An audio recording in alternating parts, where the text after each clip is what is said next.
अपने पिता एवं माता कैकेयी के प्रकोष्ठ से राम अपनी माता कौशल्या के पास पहुंचे। अनुज लक्ष्मण वहां पर पहले से ही उपस्थित थे।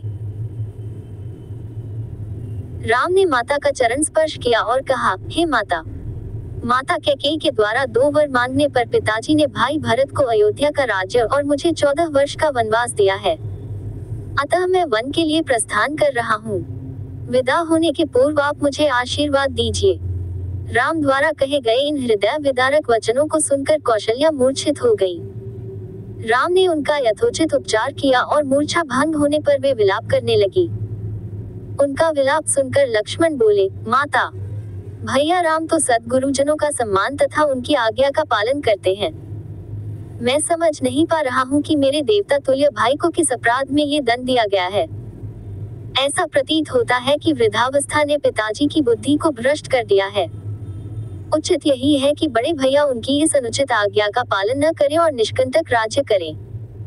भैया राम के विरुद्ध सिर उठाने वालों को मैं तत्काल कुचल दूंगा। राम का अपराध क्या है? उनकी नम्रता और सहनशीलता।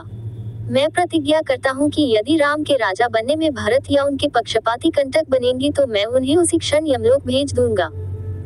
मैं भी उसी प्रकार आपके दुखों को दूर कर दूंगा जिस प्रकार से सूर्य अंधकार को मिटा देता है।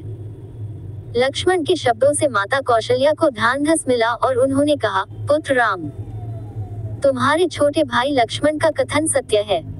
तुम मुझे इस प्रकार बिलखता छोड़कर वन के लिए प्रस्थान नहीं कर सकते। यदि पिता की आज्ञा का पालन करना तुम्हारा धर्म है तो माता की आज्ञा का पालन करना भी तुम्हारा धर्म ही है। मैं तुम्हें आज्ञा देती हूँ कि अयोध्या में रहकर मेरी सेवा करो। इस पर माता को धैर्य बंधाते हुए राम बोले, माता, आप इतनी दुर्बल कैसे हो गईं? ये आज आप कैसे वचन कह रही हैं? आपने ही तो मुझे बचपन से पिता की आज्ञा का पालन करने की शिक्षा दी है। अब क्या मेरी सुख सुविधा के लिए अपनी ही दी हुई शिक्षा को झुठलाएंगी? एक पत्नी के नाते भी आपका कर्तव्य है कि आप अपने पति की इच्छा पूर्ति में बाधक न बने। आप तो जानती ही हैं कि चाहे सूर्य, चंद्र और पृथ्वी अपने अटल नियमों से टल जाएं, पर राम के लिए पिता की आज्ञा का उल्लंघन करना कदापि संभव नहीं है। मैं आपसे निवेदन करता हूँ कि आप प्रसन्न होकर मुझे वन जाने की आज्ञा प्रदान करें ताकि मुझे ये संतोष रहे कि मैंने माता और पिता दोनों ही की आज्ञा का पालन किया है। फिर वे लक्ष्मण से संबोधित हुए और कहा, लक्ष्मण, तुम्हारे साहस, पराक्रम, शौर्य और वीरता पर मुझे गर्व है। मैं जानता हूँ कि तुम मुझसे अत्यंत स्नेह करते हो, किंतु हे सौमित्र, धर्म का स्थान सबसे ऊपर है। पिता की आज्ञा की अवहेलना करके मुझे पाप, नरक और अपयश का भागी बनना पड़ेगा। इसलिए हे भाई, तुम क्रोध और क्षोभ का परित्याग करो और मेरे वन गमन में बाधक मत बनो।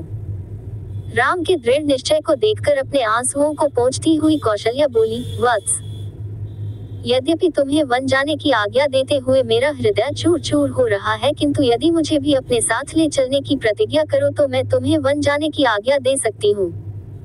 राम ने संयम पूर्वक कहा, माता, पिताजी इस समय अत्यंत दुखी हैं और उन्हें आपके प्रेमपूर्ण सहारे की आवश्यकता है।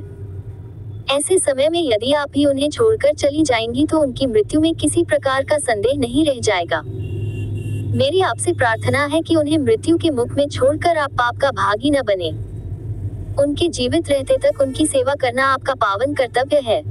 आप मोह को त्याग दें और मुझे वन जाने की आज्ञा दें। मुझे प्रसन्नता पूर्वक विदा करें।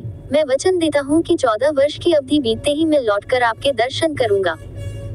धर्मपरायण राम के युक्तियुक्त वचनों को सुनकर अश्रुपूरित माता कौशल्या ने कहा, अच्छा वत्स, मैं तुम्हें वनगमन की आज्ञा प्रदान करती हूँ। परमात्मा तुम्हारे वनगमन को मंगलमय करे।